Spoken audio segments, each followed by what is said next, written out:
اور شیعہ حضرات میں سے جو دو حضرات تھے وہ بھی کہا کہ اللہ تعالیٰ کی راہ میں قتل ہو جانے والوں کو مقتول کہنا ہی نہیں سمجھنا بھی غلط ہے۔ حضرت علی رضی اللہ تعالیٰ عنہ کا کہنا یہ ہے کہ اس آپ کو معلوم ہے کہ مصحف میں یہ واحد کی عدالت میں لا کے پیش کیا گیا۔ حضرت عمر نے کہا یہ واجب القتل ہے۔ میں نے آج سے کوئی 11 دن قبل کراچی ہی میں فاران کلب کے زیر اہتمام ایک خاصے بڑے اجتماع سے خطاب کرتے ہوئے قرآن مجید کا فلسفہ شہادت بیان کیا تھا۔ اگرچہ میرا مین مضمون تھا قرآن مجید کا فلسفہ شہادت، تاہم اس کے ساتھ ہی میں نے، چونکہ یہ عام طور پر بھی شہادتوں کا زمانہ شمار ہوتا ہے، ذی الحجہ میں حضرت عثمان رضی اللہ تعالیٰ عنہ شہید کیے گئے، یکم محرم الحرام کو حضرت عمر رضی اللہ تعالیٰ عنہ کی وفات ہوئی ہے، اگرچہ وہ زخمی ہو گئے تھے 28 ذی الحجہ کو۔ پھر یہ سانحہ کربلا پیش آیا ہے 10 محرم کو، تو یہ دن ہوتا ہے ایسا کہ جس میں انہی موضوعات پر تقاریر ہوتی ہیں۔ تو میں نے فلسفہ شہادت کے ساتھ ساتھ ایک ضمیمے کے طور پر خلفاء ثلاثہ کی شہادت اور سانحہ کربلا کا تاریخی پس منظر بھی بیان کیا، لیکن وہ میرا اصل موضوع نہیں تھا۔ اصل وقت صرف ہوا تھا قرآن کا فلسفہ شہادت میں، اور دوسرے یہ کہ ان تاریخی پس منظر کے بیان میں بھی ظاہر بات ہے کہ سانحہ کربلا تک پہنچتے پہنچتے وقت بھی ختم ہو رہا تھا اور میری ہمت بھی اب جواب دے رہی تھی، اس لیے اس کا ذکر بہت ہی اجمال کے ساتھ ہوا تھا۔ اس کے اگلے ہی روز ٹیلی ویژن کے زیر اہتمام ایک مذاکرہ ہوا، اور وہ مذاکرہ جو ہے وہ پھر ٹیلی کاسٹ کیا گیا ہے عین یوم عاشورہ کو، 10 محرم الحرام کی شب میں۔ اس کے ضمن میں ایک تو وعدہ خلافی کی جو اس پروگرام کے کمپیئر ہے انیق احمد صاحب، انہوں نے، اور میں نے اسی وقت پروگرام کے خاتمے پر ان سے یہ شکایت کر دی تھی کہ انہوں نے مجھے جو عنوان بتایا تھا وہ تھا قرآن کا فلسفہ شہادت۔ ظاہر بات ہے کہ ذہناً میں اسی کے لیے تیار ہو کر گیا تھا، لیکن وہاں انہوں نے جب شروع کی محفل تو وہاں پر انہوں نے عنوان بیان کیا امام حسین علیہ السلام کی شہادت۔ اب یہ اگرچہ یقیناً ان میں باہمی تعلق تو ہے، لیکن یہ کہ بہت کافی فرق ہے کہ ایک آپ فلسفہ شہادت سے چل کر اور شہادت حضرت حسین رضی اللہ تعالیٰ عنہ تک پہنچے، اور ایک یہ ہے کہ اصل موضوع ہوئی ہے۔ بہرحال جو بھی اس وقت، تو اب ظاہر بات ہے کہ کوئی اور شکل نہیں تھی، جو بھی گفتگو ہوئی اس میں نے وہ پورا حصہ لیا، لیکن دوسری زیادتی انہوں نے یہ کی کہ اس میں سے میرے بیان کے بہت سے حصوں کو حذف کر دیا۔ اس کاٹ چھانٹ سے ایک تو میرا نقطہ نظر پورے طور پر قارئین یا ناظرین کے سامنے نہیں آ سکا، سامعین کے سامنے نہیں آ سکا، اور دوسرے اس سے کچھ مغالطے بھی پیدا ہوئے۔ تو میں نے یہ سوچا کہ اب یہاں اس جمعے میں ان کی وضاحت کر دوں، اسی لیے باصرار میں نے یہ موضوع رکھوایا کہ سانحہ کربلا کا تاریخی پس منظر کیا ہے۔ الحمدللہ کہ جہاں تک وہ مذاکرہ جو ان کے ریکارڈنگ روم میں اسٹوڈیو میں منعقد ہوا، وہ بہت ہی پرامن، بہت اچھے انداز میں تھا، اور اس میں کوئی یعنی یوں سمجھیے کہ زیادہ آرگومنٹ جسے کہتے ہیں اس کی بھی ضرورت پیش نہیں آئی۔ عموماً تمام باتوں پر کنسنسس اور ایک طرح کا اجماع سامنے آیا، اور اس کا خاص سبب یہ ہے کہ میرے علاوہ سنی علماء میں سے تو مولانا احترام الحق تھانوی صاحب تھے، اور وہ بھی بہت خلق القسم کے آدمی، اور شیعہ حضرات میں سے جو 2 حضرات تھے وہ بھی نہایت معقول، نہایت سنجیدہ اور نہایت شرافت اور مروت کا مجسمہ نظر آئے۔ ان میں سے ایک صاحب سے میری پرانی یاد اللہ ہے، علامہ ڈاکٹر قلب صادق، ان کا تعلق لکھنؤ سے ہے، اور یہ میرے اندازے میں پوری طریقے سے نہیں کہہ سکتا، اس وقت جو بر عظیم پاک و ہند میں نامور علماء ہیں اہل تشیع کے، ان میں سے یہ چوٹی کی شخصیت ہے، اس میں کسی شک و شبہ کی گنجائش نہیں، بہت مسلم عالم دین ہے، نہ صرف عالم دین ہے بلکہ ڈاکٹریٹ بھی انہوں نے کی ہوئی ہے۔ دوسری بات یہ کہ یہ بھی لکھنؤ کے رہنے والے تھے، اور مولانا سید ابو الحسن علی ندوی رحمۃ اللہ علیہ وہ بھی لکھنؤ کے، رائے بریلی کے رہنے والے تھے جو 40-45 میل دور ہے، لیکن ان کا اصل مرکز تو آپ کو معلوم ہے دارالعلوم ندوۃ العلماء لکھنؤ۔ تو ان کے ساتھ ان کے بڑے ہی برادرانہ تعلقات ہیں، ایک دوسرے سے بڑی محبت، اور مولانا علی میاں رحمۃ اللہ علیہ بھی ان کے اجتماعات میں جا کر شریک ہوتے رہے ہیں، اور انہوں نے ایک فقرہ بھی نقل کیا مولانا علی میاں رحمۃ اللہ علیہ کا کہ آج ہمیں کوفے اور دمشق کی طرف دیکھنے کی ضرورت نہیں ہے بلکہ کربلا کی طرف دیکھنے کی ضرورت ہے۔ تو بہرحال مولانا علی میاں رحمۃ اللہ علیہ کو جو خاص تعلق تھا حضرت علی رضی اللہ تعالیٰ عنہ کی ذات کے ساتھ، اس پر تو ان کی ایک عظیم تصنیف جو ہے حضرت علی کی سیرت مطہرہ پر وہ خود دلالت کرتی ہے۔ تو علامہ ڈاکٹر قلب صادق جو ہے وہ ایک تو اہل تشیع کے چوٹی کے علماء میں سے ہیں، مولانا علی میاں کے ساتھ ان کے برادرانہ تعلقات، خود میرے ساتھ ان کا معاملہ یہ رہا۔ اس کی وجہ کیا ہے کہ یہ اتحاد بین المسلمین کے بہت بڑے داعی اور علمبردار ہیں۔ شیعہ سنی جو ہے منافرت اور مخاصمت کی بجائے چاہتے کہ مفاہمت ہو اور قرب ہو اور غلط فہمیوں کا ازالہ۔ اسی وجہ سے ان کی خصوصی نظر عنایت مجھ پر رہی ہے۔ مجھے یہ تو پوری طرح یاد نہیں کہ کراچی میں بھی ان سے ملاقات ہوئی تھی یا نہیں، لیکن ایک مرتبہ لاہور تشریف لائے تھے اور وہاں مجھ سے ملاقات ہوئی۔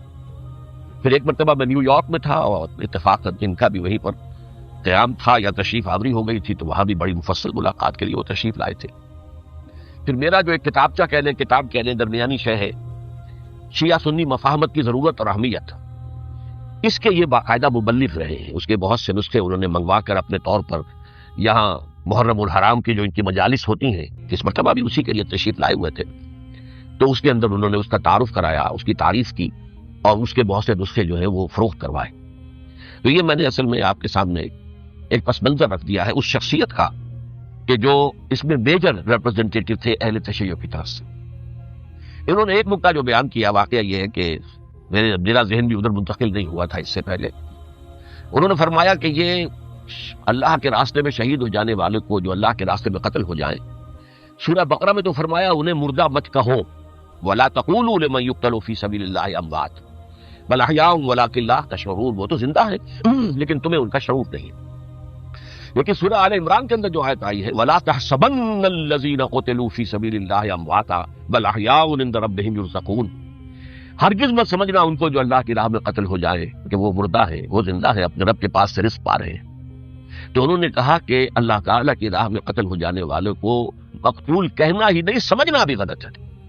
دل سے بھی بات جو ہے وہ یہ نہیں ہونی چاہیے کہ وہ مردہ ہے، بلکہ وہ زندہ ہے، اس شد و مد کے ساتھ وَلَا تَحْسَبَنَّ، ہرگز نہ سمجھنا ان کو جو اللہ کی راہ میں قتل ہو جائیں کہ وہ مردہ ہے، وہ تو زندہ ہے، اپنے رب کے پاس سے رزق پا رہے ہیں۔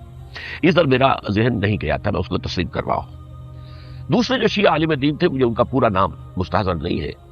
نقوی صاحب، وہ بھی ڈاکٹر بھی ہے اور عالم دین ہے، وہ بھی تھے، اور وہ بھی بہت ہی جو سمجھیے کہ یعنی دلیل کو تسلیم کرنے والے اور بہت ہی معقول انداز میں گفتگو کرنے والے تھے۔ بہرحال جب وہ مذاکرہ شروع ہوا تو سب سے پہلے ڈاکٹر قلب صادق صاحب کو دعوت دی گئی کہ مظاہرہ خیال کریں۔ انہوں نے انہی 2 آیتوں کے حوالے سے جو بھی میں نے بیان کی ہے، ایک نقطہ بھی بیان کیا، کچھ اور باتیں بھی بیان کی۔ اس کے بعد جب میری باری آئی تو میں نے کہا کہ مجھ سے کچھ اور سوال کیا گیا تھا، لیکن میں نے کہا کہ میں پہلے بات وہیں سے شروع کرنا چاہتا ہوں۔ سوال یہ کیا گیا تھا ڈاکٹر قلب صادق سے کہ قرآن کا فلسفہ شہادت کیا ہے۔ تو میں نے کہا جو سوال آپ نے ان سے کیا تھا میں اس کے جواب سے اپنی بات شروع کرنا چاہتا ہوں کہ میرے نزدیک قرآن مجید میں اللہ کی راہ میں قتل ہونے کے لیے لفظ شہادت آیا ہی نہیں ہے۔ حدیث میں ضرور آیا ہے بصیغہ مجہول، فقد استشہد، اس کی شہادت قبول کر لی گئی یا اس کو شہید بنا لیا گیا، اور اس معنی میں صرف ایک جگہ پر امکان ہے پورے قرآن میں، سورہ آل عمران کی ایک آیت میں، وَيَتَّخِذَ مِنكُمْ شُهَدَاءَ، کہ وہاں اس کے معنی لیے جا سکے مقتول فی سبیل اللہ، باقی کہیں بھی نہیں۔ یہ تو اصل میں کار رسالت کے لیے ایک اصطلاح ہے۔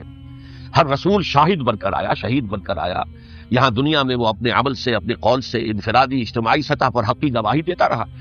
اور قیامت کے دن کھڑے ہو کر پروزیکیوشن وٹنس کی حیثیت سے اپنی قوم کے خلاف گواہی دے گا کہ اللہ میں نے ان کے سامنے تیرا پیغام پہنچا دیا تھا، اب جو کچھ انہوں نے کیا اس کے ذمہ دار یہ ہے۔ They can't plead ignorance، وہ یہ نہیں کہہ سکتے کہ ہمیں معلوم نہیں تھا، ہمیں بتایا نہیں گیا تھا۔ بہرحال اس پر مجھے بڑی خوشی ہوئی جب علامہ نقوی صاحب نے اس نقطے کو بہت سراہا اور انہوں نے تسلیم کیا کہ کچھ دنوں سے مجھے بھی یہ خیال ہو رہا تھا،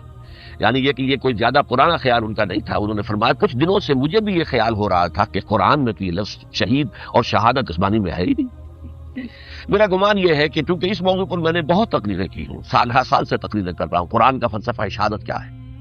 اور اس کے حوالے سے یہ کہ امت مسلمہ کا کیا فرض منصبی ہے، شہادت علی الناس کی کیا ذمہ داری ہے جو امت مسلمہ پر ہے، تو یہ تو میری دعوت قرآنی کے اہم مضامین میں سے ہے۔ تو ہو سکتا ہے کہ میری ہی کسی تقریر یہ کوئی اڑتی ہوئی خبر ان کے کانوں تک پہنچی ہو، اللہ عالم، لیکن انہوں نے اس نقطے کو سراہا، اور مجھے اللہ کے فضل و کرم سے مجھے اس پر خوشی ہوئی کہ بجائے اس کے کہ وہ اس پر کوئی آرگومنٹ کرتے، کوئی بحث و تبحیث کرتے، انہوں نے میری اس بات کو تسلیم کیا اور اس کی گویا کہ تائید کی۔ پھر میں نے عرض کیا کہ جہاں تک خلفائے ثلاثہ کی شہادت کا اور شہادت حسین یا سانحہ کربلا رضی اللہ تعالیٰ عنہم اجمعین کا تعلق ہے، اصل میں اس کو نہیں سمجھ سکتے لوگ جب تک کہ ریولوشن اور کاؤنٹر ریولوشن کا فلسفہ سمجھ میں نہ آئے۔ جب کسی ملک میں کسی خطہ ارضی میں کوئی انقلابی تحریک چل رہی ہوتی ہے، ظاہر بات ہے ابتدا میں تو انقلابی لوگ چند ہوتے ہیں، کمزور ہوتے ہیں، ضعیف ہوتے ہیں، ان سے کوئی خطرہ محسوس نہیں ہوتا، لیکن کشاکش کے دوران ایک وقت آ جاتا ہے کہ پھر جو مخالف انقلاب ہیں وہ یہ سمجھ بیٹھتے ہیں، سمجھ جاتے ہیں کہ اب ہماری پیش نہیں جا رہی، اب ہمارا بس نہیں چلے گا، لہذا سر جھکا دو۔ اسے پنجابی محاورے میں کہا جاتا ہے نیوی پاؤ، اس وقت تو وقتوں گزارو۔ اب اس کے بعد پھر کوئی موقع ملا تو دیکھیں گے کہ اس انقلاب کو ہم انڈو کر سکے، کاؤنٹر ریولوشنری موومنٹس۔ یہ اصل میں فلسفہ سمجھ میں نہ آئے اور ریولوشن کا فلسفہ سمجھ میں نہ آئے تو سیرت النبی سمجھ میں نہیں آ سکتی۔ منہج انقلاب نبوی میری کتاب ہے، اس کو پڑھیے تو سیرت کا وہ تجزیہ آپ کے سامنے آئے گا جو آپ کی آنکھیں کھول دے گا کہ سیرت کو ہم کیا سمجھتے رہے اور سیرت اصل میں ہے کیا۔ بہرحال یہ کاؤنٹر ریولوشنری موومنٹس تھی کہ جب عرب میں حضور کو فیصلہ کن قوت حاصل ہو گئی تو جو بھی مخالفین تھے انہوں نے سر جھکا لیا، سرنڈر کیا، اسلام لے آئے، گویا کہ چھپ گئے اسلام کے لبادے میں۔ لیکن وہ تھے اسی تاک میں کہ پھر کبھی موقع ملے تو پھر ہم اس نظام کو لہو بالا کر دیں، تلپٹ کر دیں۔ یہ رد عمل سب سے پہلے خود عرب کے اندر پیدا، انہیں مشرکین عرب کو جب سورہ توبہ کی پہلی 6 آیات نازل ہوئی ہیں جن میں الٹیمیٹم دے دیا گیا کہ اب کسی مشرک قبیلے سے کوئی معاہدہ اللہ کا اور اس کے رسول کا نہیں ہوگا، تمہیں 4 مہینے کی مہلت دی جا رہی ہے، یا ایمان لے آؤ اور یا تمہیں قتل کر دیا جائے۔ یہ بہت سخت آیات ہے قرآن کی، سورہ توبہ کی ابتدائی 6 آیات۔ اور حضرت علی رضی اللہ تعالیٰ عنہ کا کہنا یہ ہے کہ اس آپ کو معلوم ہے کہ مصحف میں یہ واحد صورت ہے جس سے پہلے بسم اللہ الرحمن الرحیم نہیں لکھی بھی آپ کو نظر آتی، باقی 113 صورتوں کے شروع میں بسم اللہ الرحمن الرحیم ہے، تو کیا وجہ ہے یہاں کیوں نہیں ہے؟ حضرت علی کا فرمانا ہے کہ یہ صورت تو تلوار ہاتھ میں لے کر اتری ہے، اور بسم اللہ الرحمن الرحیم میں اللہ تعالیٰ کے 2 اسماء ہیں، الرحمن اور رحیم، یہ گویا کہ اس سے متضاد صورتحال ہے کہ اب تمہارے لیے آخری موقع ہے، یا ایمان لے آؤ اور یا قتل کر دیے جاؤ۔ اس میں ایک چیز سی گنجائش خود بخود نکلتی تھی، یا یہ ملک چھوڑ کر چلے جاؤ، اور ایسا بہت سے لوگوں نے کیا، لیکن اکثر لوگوں نے گردن چکائی۔ لیکن رد عمل ظاہر ہوا، ایک تو مرتدین کھڑے ہو گئے جنہوں نے نئی نئی نبوتوں کو مان لیا، ایک مانعین زکوٰۃ کھڑے ہو گئے کہ ہم زکوٰۃ تمہیں نہیں دیں گے، یہ رد عمل تھا مشرک عرب کا، مشرکین عرب کا۔ اور حضرت ابو بکر رضی اللہ تعالیٰ عنہ کے دفتر فضائل کا یہ بڑا اہم باب ہے، ود این آئرن فسٹ، حالانکہ وہ بہت رقیق القلب، کمزور نہیں کچھ جسا انسان تھے، لیکن یہ کہ عظیمت وہ ہمالا جو ہے ان کے اندر ظاہر ہوئی ہے، ود این آئرن فسٹ انہوں نے ان ساری جو رد عمل کی جو تحریکیں تھی انہیں کچھ نہیں کر رکھے،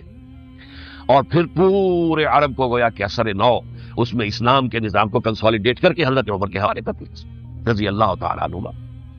حضرت عمر کے زمانے میں جو جنگیں ہوئی اس میں سلطنت روما جو ہے، جو اس وقت کی 2 سپر پاورز تھیں، سلطنت روما قیصر روم،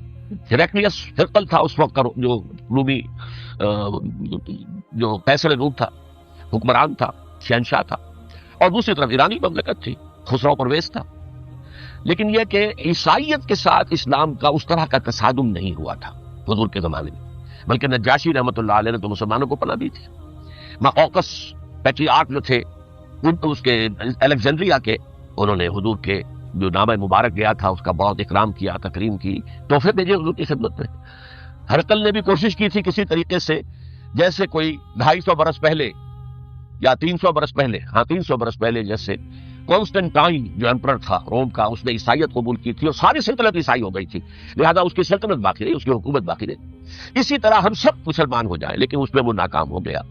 لیکن یہ کہ کوئی اس نے کنفرنٹیشن نہیں کی حضور سے۔ البتہ ایران کا معاملہ یہ تھا کہ اس کے پرخ چڑھ گئے، اس نے حضور کے نامہ مبارک کو چاک کیا تھا، حضور نے فرمایا جب اطلاع ملی کہ اس نے اپنی سلطنت کو چاک کر دیا ہے، اس کے ٹکڑے کر دیے۔ بہرحال وہاں رد عمل شدید تھا، اور ایرانی جان لیجئے کہ ان کے اندر بہت اسٹرانگ نیشنلزم ہے، آج بھی ہے اسٹرانگ نیشنلزم، لہذا ان کے ہاں رد عمل شدید تھا، ان کی تو سلطنت ختم ہو گئی، نسیہ منسیہ ہو گئی، وجود نہیں رہا۔ لہذا وہاں سے جو کاؤنٹر ریولوشن شروع ہوا ہے وہ پھر ہرمزان جو ایک بہت بڑا جرنیل تھا، اس نے بڑی عیاری کے ساتھ اپنی جان بچائی تھی۔ یہ بڑا دلچسپ واقعہ ہے کہ وہ یعنی کنڈمڈ تھا اسلامی حکومت کی طرف سے، خلافت کی طرف سے، کہ وہ جہاں بھی پایا جائے اس کو قتل کرنا ہے۔ حضرت عمر کی عدالت میں لا کے پیش کیا گیا، حضرت عمر نے کہا یہ واجب القتل ہے، قتل کر دو۔ اس نے کہا تھا مجھے ذرا پانی پلا دیجیے۔ حضرت عمر نے فرمایا ٹھیک ہے بھائی پانی لاؤ، پانی دے دو۔ پانی کا کٹورا کہ مجھے پہلے ضمانت دیجیے کہ جب تک میں یہ پانی نہ پی لوں مجھے قتل نہیں کیا جائے۔ ہاں ہمارا وعدہ۔ اس نے وہ کٹورا پھینک دیا پانی کا، کرو مجھے قتل کیسے کرو گے، میں نے وہ پانی تو نہیں پیا۔ اس سے اپنے آپ کو بچایا اس نے۔ بہرحال آپ اختلاف کر سکتے ہیں کہ حضرت عمر کو اس عذر کو قبول نہیں کرنا چاہیے تھا، لیکن بہرحال ان کی اپنی مروت اور شرافت تھی کہ اپنے وعدے کا پاس کیا۔ اس کی سازش سے ابو لولو فیروز اس نے حضرت عمر کو شہید کیا. یہ گویا کہ دوسری کاؤنٹر ریولوشنری موومنٹ تھی. انہوں نے یہ سمجھا تھا کہ یہ ساری چکی جو چل رہی ہے، جیسے چکی کی یہ کلی ہوتی ہے، وہ کلی جگہ سے ہٹ جائے تو چکی کیسے چلے گی؟ یہی بات حضرت علی نے فرمائی تھی حضرت عمر سے رضی اللہ تعالی عنہما. جب شام کے محاذ پر کچھ پسپائی سی ہو رہی تھی تو حضرت عمر نے ارادہ کیا میں خود جاؤں گا محاذ پر اور کمانڈ کروں گا. حضرت علی رضی اللہ تعالیٰ عنہ نے فرمایا کہ نہیں امیر المومنین آپ مت جائیں، چکی اسی وقت تک چلتی ہے جب تک کہ کلی گڑی ہوئی. آپ کلی ہیں اس وقت اس نظام کی جس کے گرد یہ اسلام کی چکی گھوم رہی، آپ مت جائیں. لہذا حضرت عمر نے ان کی بات مانی. اس قدر صاحب مشورہ تھا جو دیا تھا. انہوں نے یہ سمجھا تھا کہ عمر ہی کے بل پر چل رہا ہے یہ سب کچھ، لہذا عمر کو پیچھے ہٹا دینے سب بیٹھ جائے گا. لیکن ظاہر بات ہے کہ محمد رسول اللہ کی بنائی ہوئی عمارت صلی اللہ علیہ وسلم اتنی کمزور نہیں تھی.